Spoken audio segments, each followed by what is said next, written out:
Yes, good morning all of you. Welcome to my channel which is Preeti Tutorials. आज का जो हमारा video है बेस्ड है important questions of economics of class 10। इस video में मैं आपके साथ first 3 chapters of economics class 10 के आपके साथ डिस्कस करूंगी स्टूडेंट्स। इस वीडियो में मैं कोशिश करूंगी कि कवर कर सकूं तीनों चैप्टर के इम्पोर्टेंट क्वेश्चंस, ठीक है। So without wasting time start करते हैं। ये आपका फर्स्ट चैप्टर के क्वेश्चंस हैं which is development. Okay students, so पहला क्वेश्चन है what is development, difference between developed and developing countries. ठीक है, आपने मेरी लास्ट वीडियोस देखी होंगी क्लास 10 की इकोनॉमिक्स की, जिसमें मैंने आपके साथ डेवलपमेंट चैप्टर मतलब फर्स्ट 3 चैप्टर्स मैंने आपके साथ डिस्कस किए हुए हैं। पूरा चैप्टर मैंने कवर किया हुआ है। इस वीडियो में उन्हीं 3 चैप्टर्स के मैंने इंपॉर्टेंट क्वेश्चंस हाईलाइट किए हैं, section B, section C, section D and section 1 के भी, ए के भी। ठीक है, मतलब ओवरऑल मैंने इंपॉर्टेंट क्वेश्चंस कवर करने की कोशिश करूंगी इस वीडियो में। ओके स्टूडेंट्स, सो स्टार्ट करते हैं क्वेश्चन नंबर 1।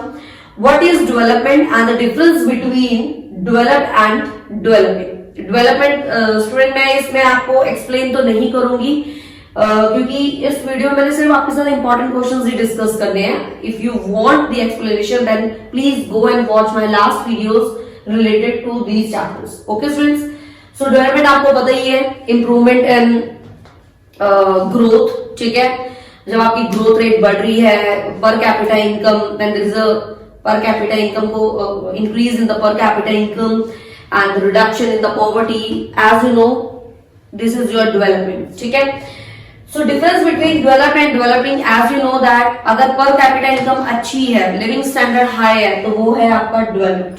ठीक है, developing means which is in process, जो अभी इन प्रोसेस में है। ठीक है, ग्रोथ स्टेज में है, ग्रोथ स्टेज में जिसने पैर रखा है जिन कंट्रीज में, like as India. Okay, developed आपका यूएसए आगे, फिर वो डेवलप हो चुकी है कंट्रीज। ठीक है, सो पहला क्वेश्चन आपका ये है कि डेवलपमेंट होता क्या है। नेक्स्ट इज डिफाइन में आ सकता है, या फिर मैंने ये सारी हाईलाइट्स कर दी, इनमें से कोई एक आ सकती है आपको। Okay, define PDS, IMR, NAR and PCI. Okay, so full form में भी आ सकती है, शॉर्ट फॉर्म में भी आ सकती है आपको। PDS is what, public distribution system. Public distribution system students आपने 9th क्लास में भी पढ़ा होगा। पब्लिक को जब हम गुड डिस्ट्रीब्यूट कर रही है government at a very lower price. ठीक है, पुअर स्ट्राटा, पुअर सेक्शन को गवर्नमेंट जो है गुड्स प्रोवाइड कर रही है। ठीक है, providing a ration. Okay, next is the IMR. IMR means infant mortality rate. ठीक है, ये भी मैंने आपके साथ डिस्कस किया हुआ है, लास्ट वीडियोस आप मेरे जाके देख सकते हैं। Next is NAR, N for net, A for attendance, R for ratio, net attendance ratio. Okay students, next is PCI. This is the most important topic of this chapter students, don't skip that. इससे related question आपको जरूर आएगा। PCI, PCI is what, per capita income।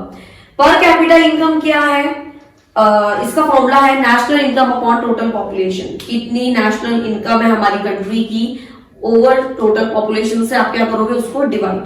Okay, so question जरूरी नहीं है कि define में ही आए पीसीआई क्या है, पीसीआई को कहां यूज किया जाता है। एज यू नो दैट जब हम कंट्रीज का कंपैरिजन करते हैं कि whether this country is rich और poor, whether it is developed और अंडर डेवलप्ड, तो पीसीआई का यूज किया जाता है to compare the countries.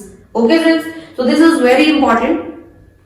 Next is the difference between human and economic development. Human and economic development.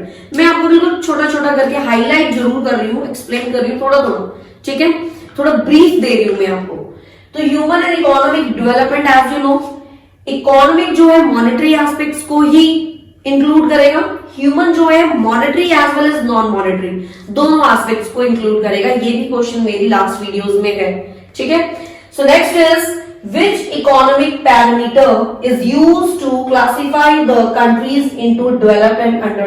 कौन से economic parameter को यूज किया जाता है जब हम क्लासीफाई करते हैं कंट्रीज को डेवलप्ड एंड अंडर डेवलपमेंट, तो वो क्या है आपका पीसीआई। पीसीआई ही वो पैरामीटर है जिससे हम यूज करते हैं for the comparison. Okay students, so next is what are the components of human development. आपने यहाँ पे ह्यूमन डेवलपमेंट पढ़ा, तो ह्यूमन डेवलपमेंट में क्या क्या कंपोनेंट्स आएंगे आपके?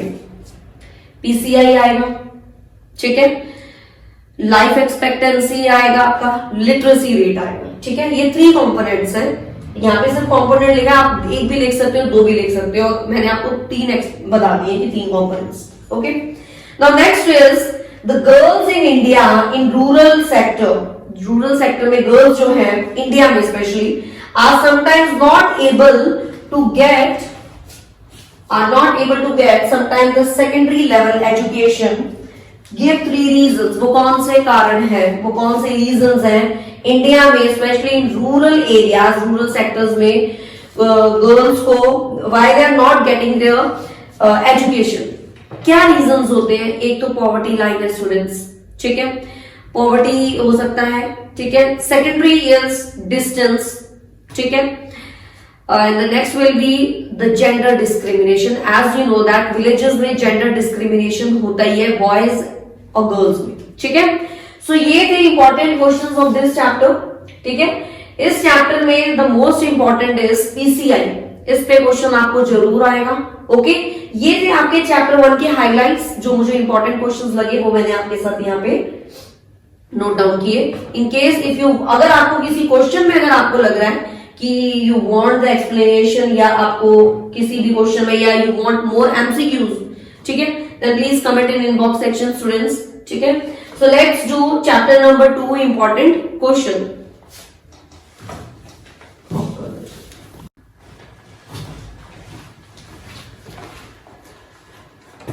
Yes, this is your chapter 2 important questions. Chapter 2 आपका based है sectors पे, sectors of Indian economy. As you know that there is a 3 sectors: public, private and tertiary. ठीक है, तो ये उसके important questions हैं chapter 2 के।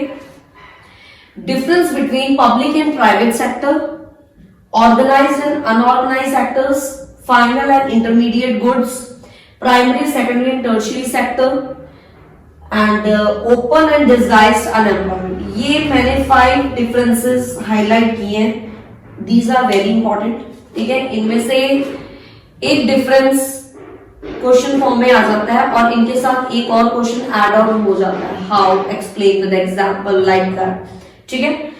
सो इनसे रिलेटेड मैंने वीडियोस अपलोड की हुई हैं चैप्टर 2 की ऑफ इकोनॉमिक्स ऑफ क्लास 10, ठीक है। आप वहां जाकर मेरी वो लास्ट वीडियोस वॉच कर सकते हो students. Public and private, as you know, which is run and managed by the government, private which is run and the controlled by an individual, okay, or the group of the person. Organized and unorganized sector, as you know that organized sector is controlled by the government, unorganized is not controlled by the government, ठीक है। इसमें जो आपकी salaries वगैरह होती है वो fixed होती हैं, वर्किंग आवर्स फिक्स्ड होते हैं, ऑर्गेनाइज्ड में, अनऑर्गेनाइज्ड में फिक्स्ड नहीं होते, ओके। एम्प्लॉयमेंट आपकी फिक्स्ड होती है ऑर्गेनाइज्ड में, इसमें आपकी एम्प्लॉयमेंट फिक्स्ड नहीं होती, job is not fixed. Final है इंटरमीडिएट गुड, भी मैंने आपके साथ डिस्कस किया हुआ है। Primary, secondary, tertiary is very very important topic of this chapter students, so don't skip that. इनसे रिलेटेड आपको सेक्शन ए में भी क्वेश्चन आएगा, सेक्शन बी, सी, डी में से भी एक क्वेश्चन आपको आएगा, ठीक है। इनसे रिलेटेड आपको क्वेश्चन जरूर आना है, जैसे प्राइमरी से रिलेटेड आ सकता है क्वेश्चन, जैसे ये है which sector has the highest growth rate, किस सेक्टर में हाईएस्ट ग्रोथ रेट है, and which sector has largest employer. Employment की जरूरत तीनों सेक्टर में से किस में होगी? ऑब्वियसली लेबर आप किस में लगाओगे? प्राइमरी में लेबर लगाओगे, क्योंकि आपने गुड खुद तैयार करना है, ठीक है, नेचुरली एक्सट्रैक्ट करना है उस गुड को। तो which sector has the largest employer? Primary, okay. Now next is by what other name the primary sector known? Primary sector का अदर नेम क्या है? देखो इसी डिफरेंसेस से क्वेश्चन कैसे फॉर्म हुआ।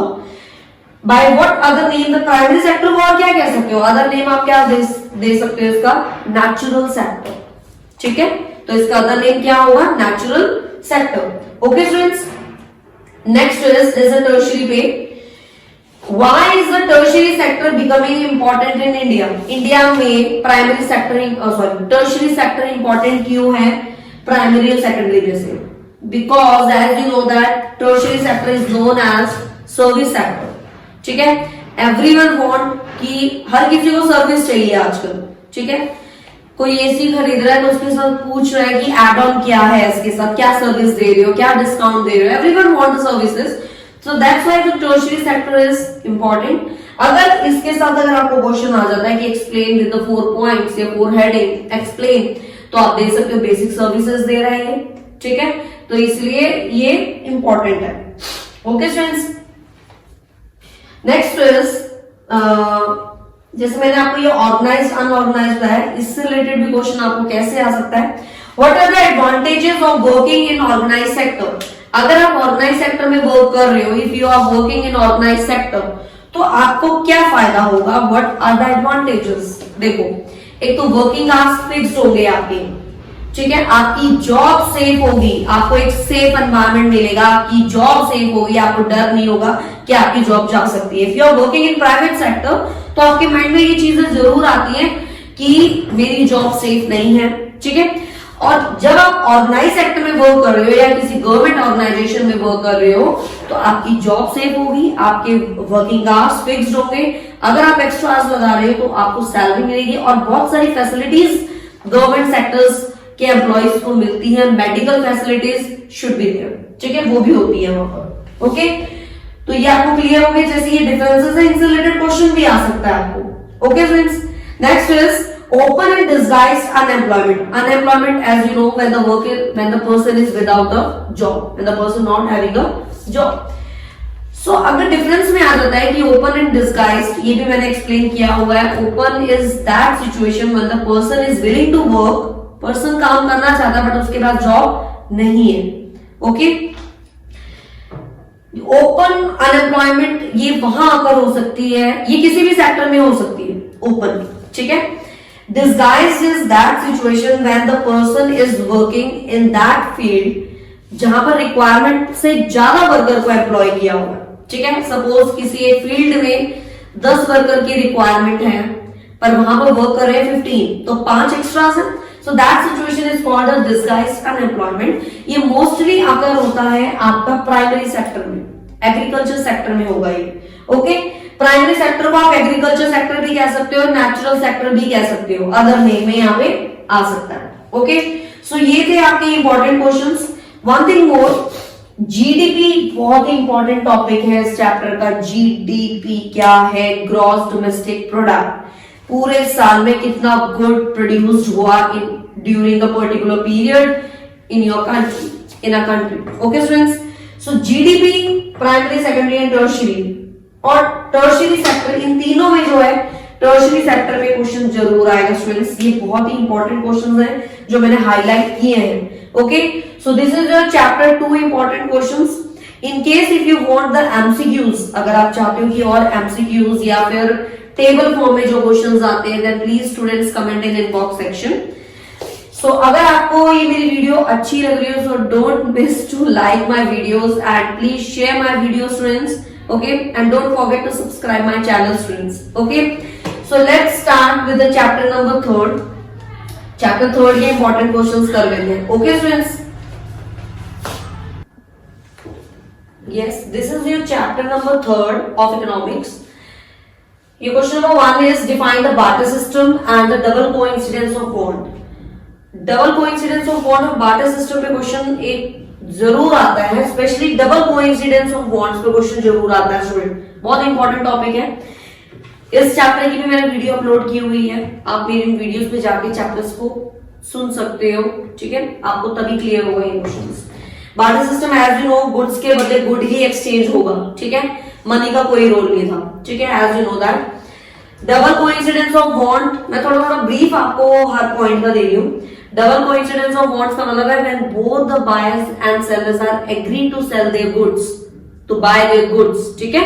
मतलब दोनों की कंफर्मेशन होनी चाहिए, दोनों both the parties should be agree, okay, तो वो होगा आपका double coincidence of bond and this is very important, okay, so don't skip that. Next is why the money is important medium of exchange. Medium of exchange का मतलब है जब आप good exchange कर रहे हो, मनी इंपॉर्टेंट क्यों है? This question is also very important friend. Okay, next is define credit and their sources. Credit as you know, credit का मतलब होता है उधार, लोन, ठीक है।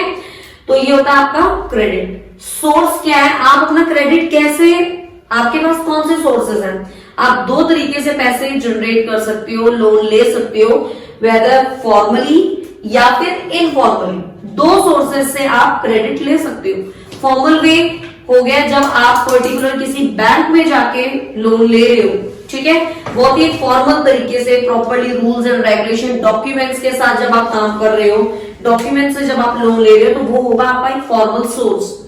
इनफॉर्मल सोर्स होगा जब आप किसी मनी लेंडर से या अपने फ्रेंड से या किसी रिलेटिव से जब आप पैसे ले रहे हो विदाउट एनी डॉक्यूमेंटेशन, वो आपका इनफॉर्मल सोर्स होगा। Okay, so rate of interest किसका हाई होगा, फॉर्मल और इनफॉर्मल, इनफॉर्मल का होगा, क्योंकि इसमें रिस्क ज्यादा होता है, इसमें रिस्क नहीं होता, ठीक है।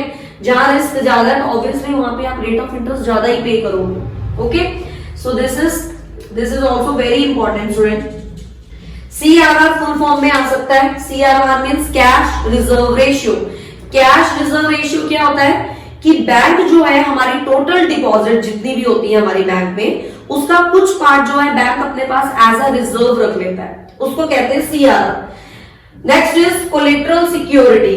कोलेटरल सिक्योरिटी का मतलब है जब हम बैंक से लोन लेते हैं तो बैंक क्या करता है, एज अ सिक्योरिटी जो अपने पास रखता है और हमें लोन देता है, उसको आप कहते हैं कोलेटरल सिक्योरिटी, ठीक है। जब भी हम कुछ मॉर्गेज करते हैं या लोन लेते हैं, बैंक हमसे एज अ सिक्योरिटी जो रखवाएगा उसको हम कहते हैं कोलेटरल। ओके, नेक्स्ट इज डेप्ट ट्रैप। डेप्ट मीन्स हो गया आपका कर्जा, लोन जो आपने लिया है। ट्रैप का मतलब है आप उस कर्जे के ट्रैप में फंस चुके हो, यू आर अनएबल टू पे योर डेप्ट, आप अपने लोन को पे नहीं कर पा रहे हो, आपकी सिचुएशन नहीं है, रीजन कोई भी हो सकता है, वेदर आपका फर्म की पोजीशन डाउन हो चुकी है, आप इंसॉल्वेंट हो चुके हो, फर्म की सिचुएशन नहीं है कि पे कर सके सारे डेप्ट्स, उस सिचुएशन को कहते हैं डेप्ट ट्रैप। आप फंस चुके हो, ट्रैप मींस फंस चुके हो आप कर्जे में। Okay friends, this is also very important. Difference between traditional and the modern form of money. आज की फॉर्म क्या है, modern form. Traditional form of money क्या थी, पेपर, कॉइन, सिक्के चलते थे पहले, ठीक है, वो है आपका traditional form of money. But आज की जो फॉर्म है वो है मॉडर्न। आज क्या चलता है, पेपर मनी, ठीक है, पेपर मनी कह सकते हो आप, करेंसी कह सकते हो, ठीक है, एंड चेक्स कह सकते हो, वो भी मॉडर्न फॉर्म ऑफ मनी है। डिफरेंस में आ सकता है, अदर फॉर्म में कैसे आ सकता है कि like what is included in modern form of money. अगर आप सेक्शन बी में बात करें या सेक्शन ए में कि मॉडर्न फॉर्म ऑफ मनी में क्या चीजें इंक्लूड हो सकते हैं, आप बोल सकते हो पेपर नोट, करेंसी, चेक्स, ठीक है, ये चीजें इंक्लूड होंगी। आपकी डिमांड ड्राफ्ट, ये आपके मॉडर्न फॉर्म ऑफ मनी में इंक्लूड होगा। Okay, next is SHGS, self help groups. ये भी आपने 9th में पढ़ा होगा, सेल्फ हेल्प ग्रुप से भी क्वेश्चन आ जाता है कई बार सेक्शन डी में। सेल्फ हेल्प ग्रुप क्या है, 10 से 15 मेंबर्स हैं जो अपना एक ग्रुप फॉर्म कर लेते हैं, सब लोग कॉन्ट्री करके, एक मनी की कॉन्ट्री करके, एक प्रॉपर अमाउंट एक बना के क्या करते हैं, एक दूसरे की हेल्प करते हैं। लोग पूरे ग्रुप में जिसको नीड है उसको वो एज अ लोन दे देते हैं and a very low rate of interest, ठीक है।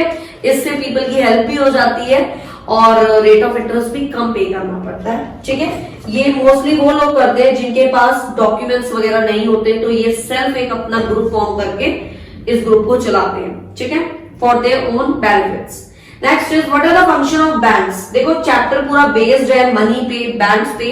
तो बैंक क्या करता है, what is the function of bank. Function of bank क्या काम करता है, बैंक एक्सेप्ट करता है हमारे एडवांसेस, हमारी मनी को एडवांस, मतलब हमारी मनी को एक्सेप्ट करता है बैंक, ठीक है, अपने पास एज अ सेफ्टी रखता है। ओके, अदर फंक्शन क्या हो सकता है, बैंक हमें लोन प्रोवाइड करता है, ठीक है, इट्स प्रोवाइड अस लोन्स।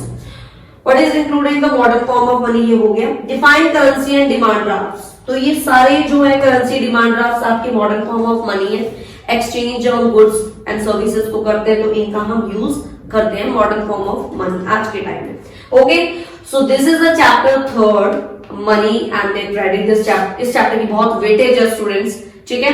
अब आपके 2 चैप्टर्स रह गए इकोनॉमिक्स के, कंज्यूमर राइट पे बेस्ड है and next one is globalisation, ठीक है। नेक्स्ट वीडियो में आपके साथ उन दोनों चैप्टर को पहले एक्सप्लेन करूंगी। हो सकता है कि मैं आपके साथ इंपॉर्टेंट क्वेश्चंस ही हाईलाइट करके वहीं आपको एक्सप्लेन कर दूं, ठीक है।